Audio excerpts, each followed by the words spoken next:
नाथाय नोंथांमोना बेयाव एसेबो दुखु गैया गोख्रोङै बयखौबो जों खावलायहरनाय जायो एनडिएफबिनिबो सिगां सोमावसारग्रा मोनसे समाव बर' हारियाव दंमोन दा बैसोर हानजानिफ्रायनो एक्स भलन्टियार फर्स जायफोरखौ होनो बिथां सारमोननिफ्राय माखासे स्टेटमेन्ट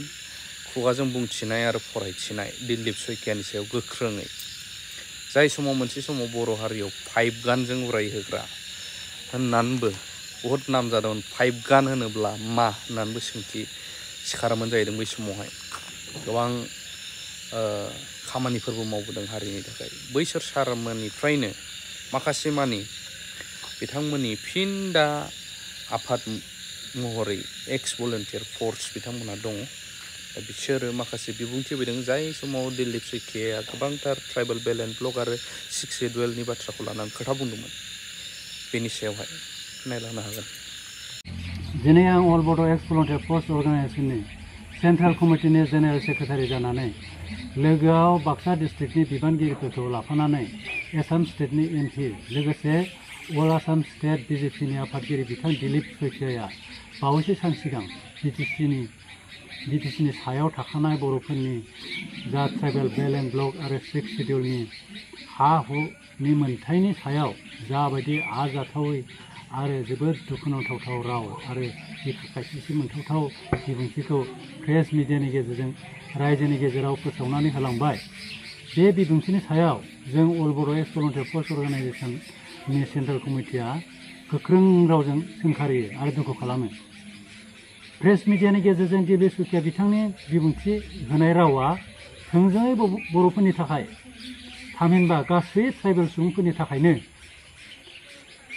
थाखानाय होजाखानाय आरो मोनखानाय आरो गासै गोहोफोरखौनो फोजोबस्रांनो नाजानाय आखुआ रोखायै बेरखांदों जों बेखौ रोखायै बुंनो हायो दिलीप सयकिया बिथाङा बुंदों दि बर'फोरालायनो गुवाहाटियाव हा बायनानै लानो आरो थानो हायोब्ला अब्ला जों जेनेरेल कास्टनि सुबुंफोरा बिटिसि ओनसोलाव मानो हा हु बायनानै आरो न' बां लुनानै थानो हाया जानो दिलीप सयकिया बिथाङा मिथिनानै लानाया मोजांदि बे सारा नर्थ इस्टार्न रिजन अफ इन्डियानि हालामाव बयनिख्रुइबो गिबिसिन आगान होजेनगिरि आरो गिबिसिन थागिबिफोरनि बंस'फ्रानो जाहैबाय किराता एबा म्लेसा एबा कसारि एबा दिनैनि बे एक्जिस्टिं बर' हारि एबा जाथियानो थारमोन दिलीप सयकिया नोंथाङा आसामनि सासे गिदिर लिडार हिसाबै आसामनिफ्राय गासै हिस्ट्रिफोरनि सायाव गुवार गियान थानाया जोबोद गोनांथि दं होननानै जों सानो दिलीप सयकिया नोंथाङा मिथिया नामा जे बे आसाम हादरनि गोदोनि कामरुप रायजोनि गिबिसिन राजायानो बर' एबा किराता एबा म्लेस राजामोन जायखौ होनना बुंदों महिरंग दानब जाय बर'फोरनि रावजों जों बेखौ माइरं राजा होननानै बुङोमोन नोंथाङा नै बेखौबो मिथिनानै लानाया मोजांदि महिरंग दानबनि उननि कामरुप रायजोआव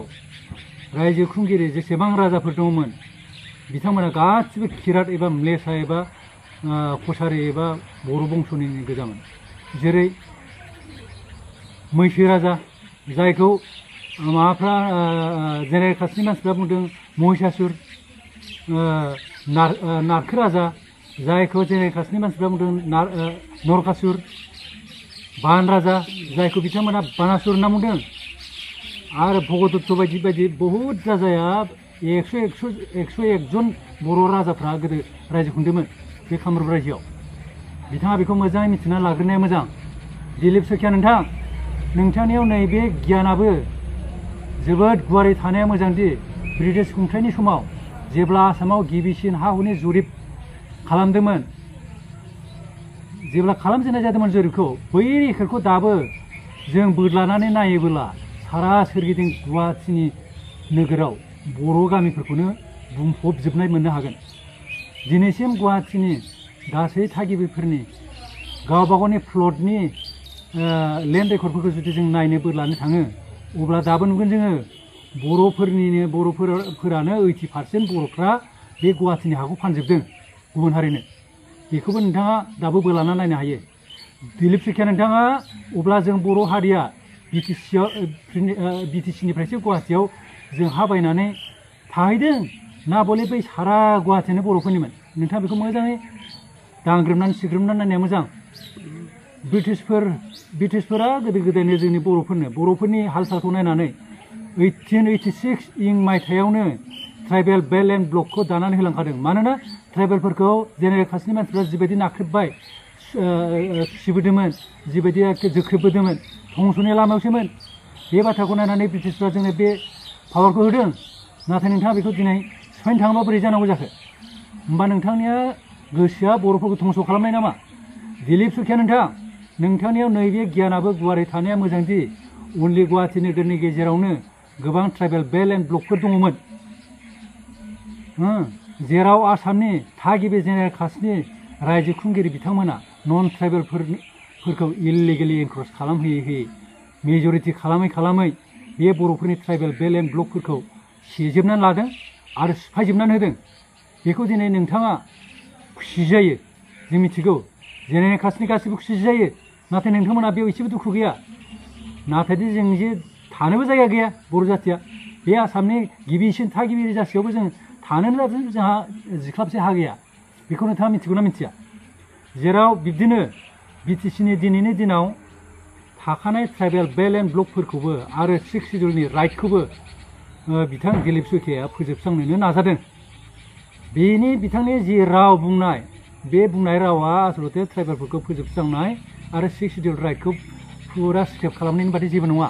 बेखौ जोंनि बर' रायजो राजाफ्राबो मिथिनानै लानाया मोजां बेनिखायनो जोङो बिटिसिनि सिङाव थानाय गासै बर' रायजो राजाफोरखौनो फैबाय थानाय सेप्तेम्बर दानाव जानो गोनां 2025 इं मायथाइनि बिटिसि बिसायख'थियाव बिजेपि राजखान्थि दोलोनो भटखौ जाहाथे होथारा बिनि थाखाय अल बर' एक्स भलन्टियार फर्स अर्गानाइजेसननि जानानै जों गोख्रोङै बयखौबो जों खावलायहरनाय जायो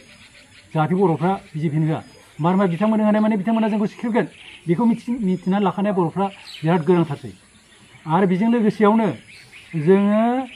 फुल प्लेजेड बड'लेण्डखौ लाबोआबो जाथारनाय नङा बेखौ बयनिबो गोसोआव आसलते बर'फोरा मेलेमाव सोनानै लानाया मोजां मानो होनना बुङोबा फुल प्लेजेड बड'लेण्ड मोनागौ माने जों बिदिनो जाबाय थागोन बिदिनो नाख्रेबजाबाय थागोन बेनिखायनो फुल प्लेजेड बड'लेण्ड बिग्रा जोंनि बर'नि गेजेराव संगठनानो जोबनानै थांजोब्बाय जेराव बयबो जिरायनानै थाजोब्बाय बयबो पलिटिक्सआव बारसोमजोब्बाय काउन्सिलनि इलेक्सनावसो नांथाबजोब्बाय बेनिखायनो जों बर'नि मोनसे माबा जानानै नन पलिटिकेल हान्जा जानानै अर्गानाइजेसन जानानै अल बर' एक्स भलन्टियार फर्सनिफ्राय आं एसे जेनेरेल सेक्रेटारि गंलाय बेखौनो खावलायहरनो लुबैयो गासै बर' रायजो राजायानो जाहाथे नैबे अल बर' एक्स भलन्टियार फर्सजों जाहाथे सरजाबफैयो आरो बे अल बर' एक्स भलन्टियार फर्स अर्गानाइजेसननि बेन्दोङाव थानानै जाहाथे खामानि मावनो लुबैयो जाहाथे जोंजों थाफानानै जोंनि आन्दलनखौ जाफुंसार होयो आरो बे फुल प्लेजेड बड'लेण्ड बिनायाव जाहाथे हेफाजाब होनानै बावैनो जाहाथे जोंखौ मोनफुंनो हानायसिम सौहाहोयो बेखौनो जों गुरैयै खावलायहरनाय जायो हरनानै थाबाय दिलीप सैखिया नोंथां फैगौ 2025 इं मायथाइनि सेप्तेम्बर दानाव जानो गोनां बिटिसि इलेक्सन फोसावदिं मेलनि गेजेरजों नोंथाङा प्रेस मिडियानि गेजेरजों बर' एबा ट्राइबेलफोरनि रैखा कवच 6 सिडिउल आरो ट्राइबेल बेल्ट एन्ड ब्लकनि बेरेखायै जाबायदि बिबुंथि होलांबाय बेखौ थाबैनो नोंथां दिलीप सैखियाया बोखांनानै लाफिनो नांगौ आरो इयुनाव ट्राइबेल बेल्ट एन्ड ब्लक आरो 6 सिडिउलनि बेरेखायै बिब्दि बर' आरो ट्राइबेलफोरनि सायाव फोजोबस्राङारि बिबुंथिखौ होथारा होननानै नोंथाङा बुंथिनानै लानो हानांगोन प्रेस मिडियानि सिगाङाव नोंथाङा गावनि गोरोन्थिखौ निमाहा बिनो हानांगोन अब्लासो जों गनायगोन जों बेखिनिखौनो जों बिथाङा जाहाथे जोंनि खावलायनायखौ मानियो बेखिनिखौ बुंनानै बेखिनियावनो जों जोंनि दिनैनि बे प्रेस मिडियानि बिबुंथिखौ फोजोबनाय जाबाय अल बड' एक्स भलन्टियार फर्स organisation Long live All Bodo Ex Volunteer Force Organization. Long live All Bodo Ex Volunteer Force Organization. Long live.